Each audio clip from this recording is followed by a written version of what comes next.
Mbere igenekezo ya 11 Rusama 2026 umushikiranganji w'ibidukikije uburimyi n'ubworozi Karinimba Rushimana ari kumwe n'umuyobozi ajejwe ibidukikije uburimyi n'ubworozi mu ntara ya Gitega hamwe n'umuyobozi mukuru mu kigo c'ubushakashatsi mu vy'uburimyi n'ubworozi ca Izabu Gisozi Professeur Samson Musonerimana baragirishije inama muri komine ya Mwaro abagwizambuto mu makomine ya Mwaro na Nyabihanga. Intumbero y'iyo nama yari iyo kumenyana n'abagwizambuto kuyaga n'abagwizambuto uko bokorana n'ubushikiranganji n'abenegihugu hamwe no kurabira hamwe ingorane bahura nazo ndetse n'ivyokorwa kugira ngo ico gisata gitere imbere. Zimwe mu ntambamyi abagwizambuto bahura nazo harimwo kuronswa imbuto z'ibiraya ikiringo carenganye, abarimyi barihiye muri BCAB batararonswa ifumbire hamwe no kudafasha abahuye n'ibibazo mu burimyi. Umushikiranganji Karinimba Rushimana yahamagariye abagwizambuto kuja hamwe nabo kugira ngo basahirize ikigo c'ubushakashatsi Izabu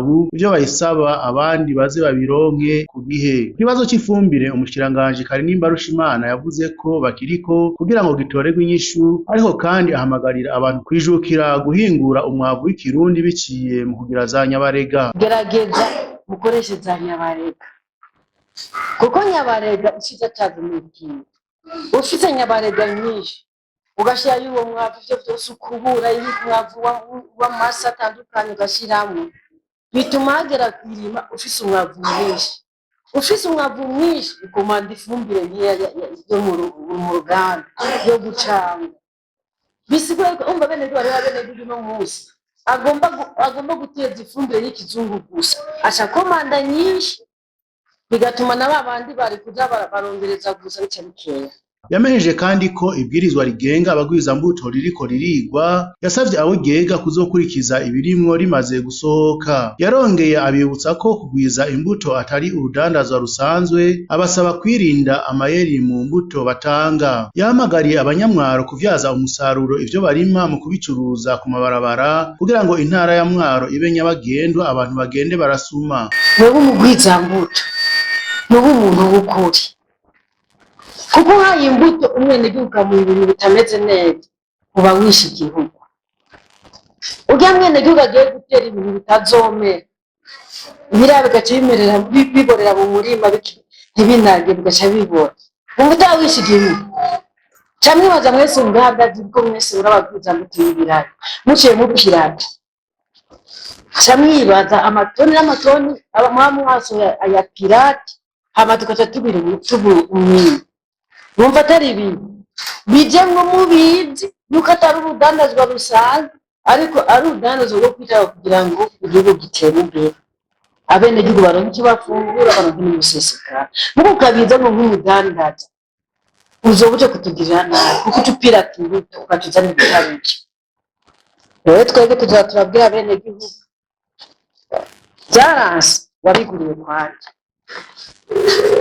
Tusanze ari abantu bidoga babigure ku muntu uzaba bigaragara ko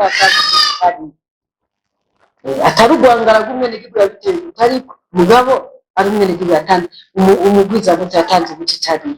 Rero n'ukuri mukora umwuga muwuzi, umwuga mwiza mugabo usaba kwitanga ku neza y'abazobikura iwawe.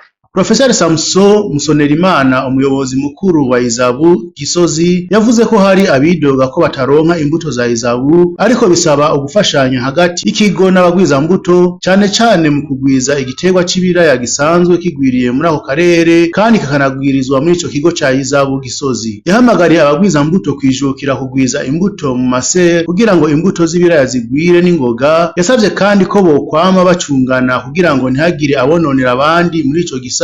Ikindi abasaba nuko bokorana n'intwaro mu gihe bejeje imbuto kugira ngo ntizigire ikibazo. Ujeje uburimyi n'ubworozi mu ntara ya Gitega Jean Severus Nzobatohana yamejeje ko igisata c'uburimyi n'ubworozi ariyo nkingi y'imbona kazoza y'igihugu cifashe mu 2040 n'igihugu giteye imbere mu 2060. Niyo mpamvu abagwizambuto bategerezwa kugira ikibanza kinini muri urwo rugendo. Yarasiguriye abo bagwizambuto uko bokorana n'inzego zijejwe uburimyi n'ubworozi n'intwaro kugira ngo hamenyekane abagwizambuto b'ukuri kandi babizigirwa. Ikindi yasavye abagwizambuto kudatera urucugane, acamenyesha ko mu minsi bagiye kubitunganya neza. Ku bwa Jean Severus Nzobatohana bagomba ko baronkejwe imbuto bamenyekana, bibaye ngombwa abajeje intwaro n'uburimyi n'ubworozi bakorane bazinanye biheze vyorohe mu kurondera abazigura mu gihe habuze isoko. Bifuza ko ata mugwizambuto yosubira kwidoga ko imbuto ziwe zamereye mu mahangare. Yasavye kandi ko babonye imirima igwaye bo kwihutira guhamagara abafundi b'indimo kugira ngo bakurikirane neza imirima yabo. Yaribukije kandi ko abarimyi bakwiye kwijukira gukoresha ifumbire y'ikirundi hamwe n'ishwagara kandi bakabikora neza badasondeka. Ngo birakwiye rero ko abagwizambuto babizigirwa bashigikirwa, kuko bigaragara ko hari abagwizambuto babikora nabi kuko batanga imbuto zitizewe mu gihe batakurikiranwe neza n'ikigo ONSS isanzwe gukurikirana imbuto, aho usanga hapimwe itoni 5 ariko hagurishwa itoni zirenga 10 zitazwi iyo zavuye. Ahimiriza abagwizambuto kwitwarika gukura imbuto zose zigwizwa mu kigo izabu kugira ngo uburimyi, ubworozi n'ibidukikije bube inkingi izodushikana ku mbona kazoza, inkingi nyamukuru. Twasanze umugwizambuto mu gihugu ciza c'u Burundi atagize ikibanza gikomeye, iryo hangiro ntitorishikako, kuko murazi ko kuva kera wasanga turiko turarima imbuto twabitse ku rusenge, ugasanga turiko duhanahana twebwe nyene imbuto, ukaza gusaba imbuto y'ibigori umuntu canke y'ibiharage umurimyi mugenzawe, ugasanga guhaye imbuto amaze nk'imyaka 20 arima. Iyo rero iba yaravuye ku isoko, ntibicimbuka, iba yarataye agaciro. Arico gituma rero tubicishije ku kigo c'ubushakashatsi izabu mu gihugu cacu ciza c'u Burundi, tuvuga duti uyu munsi tubanze tumenyane n'abagwizambuto kugira ngo iki gikorwa mugikore mukizi. Aha turabanza kumenya duti mbega mwese murazi aho dutegerezwa gukura imbuto? Nta handi uzi ko ategerezwa kugwiza imbuto azoduhereza zo mu bwoko twita baze, yitura ikigo izabu c'ubushakashatsi izabu. Uwo aba ari umugwizambuto azwi ategerezwa kuzikura muri izabu.